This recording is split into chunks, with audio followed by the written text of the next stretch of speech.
Bonjour à tous, dans cette vidéo, je vais vous proposer de découvrir Pokémon Dark Medieval, le jeu de rôle. Donc si ça vous intéresse de lire la description, vous pourrez mettre en pause la vidéo. Actuellement, je vais vous présenter très rapidement les règles. C'est un jeu de rôle très simple qui se joue uniquement avec un des 6. Vous avez 3 types de fiches différentes. Vous avez les classes magiques, les mercenaires et les voltigeurs.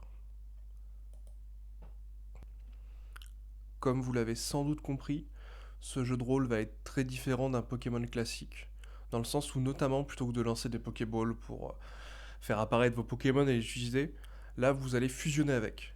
C'est-à-dire que vous allez composer une équipe, un peu comme dans Pokémon, sauf que la différence, au lieu de les invoquer ou de les lancer une Pokéball, vous n'avez pas cette technologie, nous sommes au Moyen-Âge, et un maître a appris à fusionner avec. Voilà, si vous connaissez Tale of Demon and God ou Shaman King, cela vous choquera pas trop. Donc là, techniquement, quand vous fusionnez avec un Pokémon, vous récupérez soit une capacité, soit une propriété physique qui vous est proposée par le MJ. Voilà, ça peut aussi dépendre de votre classe. Donc là, comme je vous l'ai présenté, vous avez 3 classes qui sont très différentes. Alors, on va commencer par la classe de Voltigeur, qui est une classe spécialisée dans la dextérité. Voilà, donc qui a un avantage au niveau de l'esquive. Donc là, vous pouvez voir les 4 valeurs principales qui vont permettre tous les jets de dés.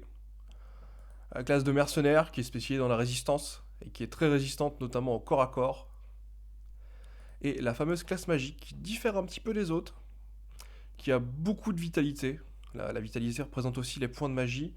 Et eux justement, en plus des capacités et des pouvoirs de Pokémon, ils auront des sorts à sélectionner qui leur coûteront de la vitalité pour être lancés. Donc le jeu va se passer de la manière suivante. Des actions pourraient être réalisées en lançant un D6. Donc les actions classiques, tout simplement, un D6 est lancé. Vous faites 1, ça échoue totalement. Vous faites 6, c'est la réussite absolue. Voilà, c'est le principe de réussite et d'échec critique. Je pense que tous les rôlistes le connaissent. Si vous voulez, je pourrais le présenter. Il me semble que j'ai une vidéo, je vous la mettrai en description si vous voulez aller voir les détails des règles. Concernant les points de vie, classique, tout le monde connaît les points de santé. Les points de vitalité, voyez ça un peu comme l'endurance ou le mana. Voilà, si vous en avez plus, vous tombez dans le coma, vous n'avez plus d'énergie, vous êtes par terre. Vous n'avez plus de points de vie, vous êtes mort. Donc, force représente votre force physique, votre puissance, tout ce qui va être notamment vos attaques au corps à corps. Votre dextérité va représenter votre esquive, votre agilité, tout ce qui est vos attaques à distance. Votre vigueur, c'est votre résistance physique. Votre volonté, c'est votre résistance mentale. Selon certaines situations, je vais pouvoir demander un jet de force, un jet de dextérité, un jet de vigueur et un jet de volonté.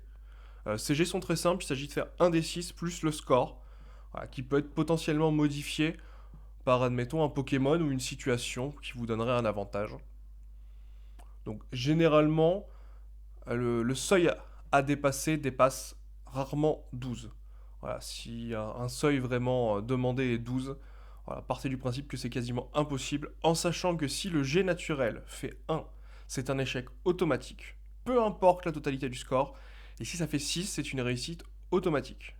Il en va de même pour les attaques, au niveau des dégâts. Si vous avez un 6, le Pokémon en face pourra forcément une attaque puissante, qui lui causera des dégâts létaux très violents. Si c'est un 1, l'attaque ne lui fera rien du tout ou sera passée à côté. Voilà, après, chaque MJ pourra faire la description qu'il souhaite.